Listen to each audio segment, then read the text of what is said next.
U.S. Airways Flight 1549 will finally land in Charlotte, North Carolina today. That plane made a miracle landing on the Hudson River 2 years ago.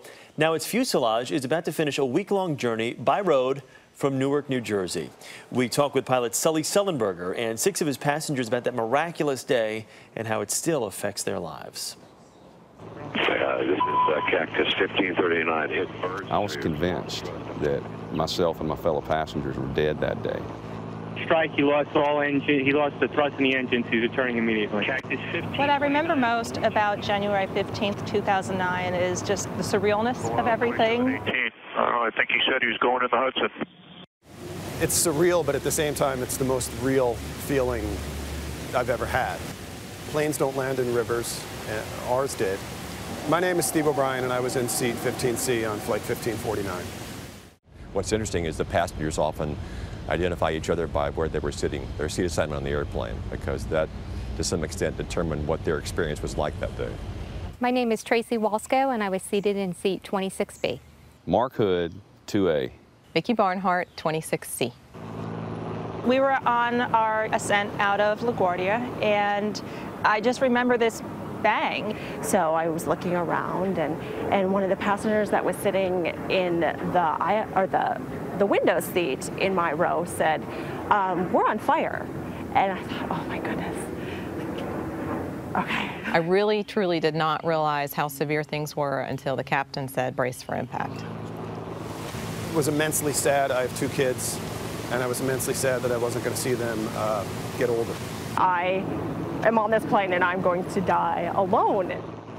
When we first hit the water, I figured that there was no way we would hold together. And then we bounced and hit it a second time. We bled off so much speed.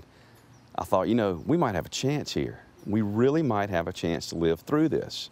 I look at the pictures and I say, I can't believe I was on that plane and I got out of it.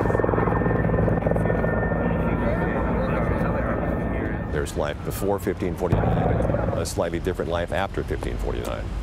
It's a good check to think back and say, okay, in your last moments, what really was important? It wasn't how you were spectacular and you did a great job in that last meeting or any of that. It was, I wish I could call my family or see my family and tell them that I love them.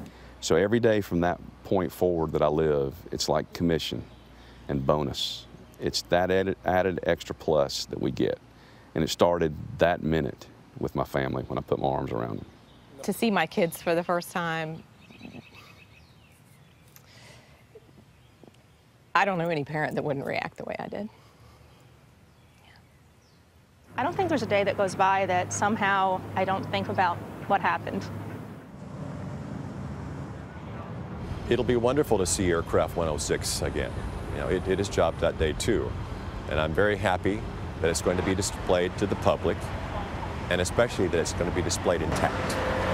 It's this time capsule that everything in my life moved ahead with me, but that all remained frozen in that day. I think my boarding pass is still somewhere on it, so I'm hoping that as they go through the artifacts, that might be something I get back. And the last time I touched physically that plane, I was jumping out of it with a seat cushion, you know, so it's going to be wild to touch it again. You know, I think about those things and, you know, what it would be like to sit in 17D again. It's a part of history, a part of a very good story, and I'm glad that people will have a chance to see it up close and personally. Just a truly remarkable, remarkable story. Flight 1549's new home is the Carolina Aviation Museum in Charlotte. At a reception tomorrow, passengers and crew will see the plane for the first time since the miracle on the Hudson.